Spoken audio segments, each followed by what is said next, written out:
Israel और Hamas के बीच जारी संघर्ष अब अपने चरम पर आ पहुंचा है। ईरान समर्थित प्रॉक्सी गुटों के निशाने पर अब इजरायली पीएम है। नेतन्याहू अब लड़ाकों के टारगेट पर है। उन पर एक के बाद एक हमले किए जा रहे हैं। इससे तमतमाए इजरायल ने भी जबरदस्त पलटवार करना जारी रखा है। नेतन्याहू के आवास पर बम दागे जाने के एक दिन बाद इजरायली सेना ने भी बड़ा हमला किया। इस हमले में करीब 50 से ज्यादा लोगों की मौत हुई है, जिनमें से 1/3 बच्चे बताए जा रहे हैं। यह हमला रविवार को उत्तरी गाजा के बेत लाहिया इलाके में किया गया। दावा है कि हमास के इलाके को टारगेट करते हुए हमला किया गया। इस हमले के बाद गाजा स्काईलाइन में भी धमाका हुआ। इस धमाके में करीब 1 दर्जन लोग जख्मी हो गए। बताया जाता है कि फिलिस्तीनी इलाके में मध्य और दक्षिणी भागों में घातक बमबारी हुई। गाजा के सरकारी मीडिया कार्यालय ने बताया कि इजरायली बलों ने बेत लाहिया में एक बहुमंजिला आवासीय इमारत पर हमला किया, जिसमें 6 विस्थापित फिलिस्तीनी परिवार रहते थे। फिलिस्तीनी अथॉरिटी ने कहा कि इमारत में करीब 70 लोग रह रहे थे। गाजा सरकार के मीडिया कार्यालय ने मरने वालों की संख्या 72 बताई। वहीं इजरायली सेना ने अपने ताजा हमलों पर बयान जारी किया है। आईडीएफ ने बताया कि सेना हमास से लड़ रही है। नागरिकों को नुकसान से बचाने के लिए हर संभव कोशिश की जा रही है।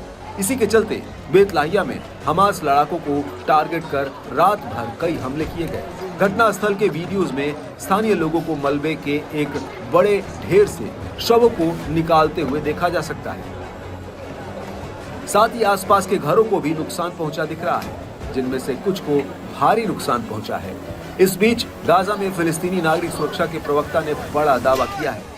महमूद बसल ने बताया कि उत्तरी गाजा में 40 दिनों से ज्यादा समय से जारी इजरायली घेराबंदी के चलते इमरजेंसी कर्मी घटना स्थल पर नहीं पहुंच पा रहे हैं। बताया जाता है कि इजरायली सेना ने पिछले महीने बेत लाहिया और आसपास के शहरों बेत हनौन और जबालिया में टैंक भेजे थे, जो गाजा के 8 ऐतिहासिक शरणार्थी शिविरों में सबसे बड़ा है। इजरायली सेना ने बताया कि हमास के हमलों से लड़ने और उन्हें फिर से संगठित होने से रोकने के लिए एक अभियान था। वहीं इजरायली दावे से उलट हमास के सहयोगी इस्लामिक जिहाद ने भी बड़ा दावा किया है। मिलिट्री विंग ने कहा कि लड़ाकों ने बेत लाहिया में एक इजरायली सेना के वाहन को उड़ा दिया। हमास के हालिया दावे पर इजरायली सेना की ओर से कोई प्रतिक्रिया सामने नहीं आई है। वहीं दक्षिणी गाजा के खान यूनिस में एक इजरायली हमले में 5 फिलिस्तीनी के मारे जाने की बात सामने आई है। बता दें कि यह पहली बार नहीं है जब इजरायल ने बेत लाहिया पर हमला किया था। इस वजह से बड़े पैमाने पर लोग हताहत हुए। दरअसल पिछले महीने भी इजरायली बलों ने शहर में बमबारी की थी, जिसमें कम से कम 93 लोग मारे गए थे।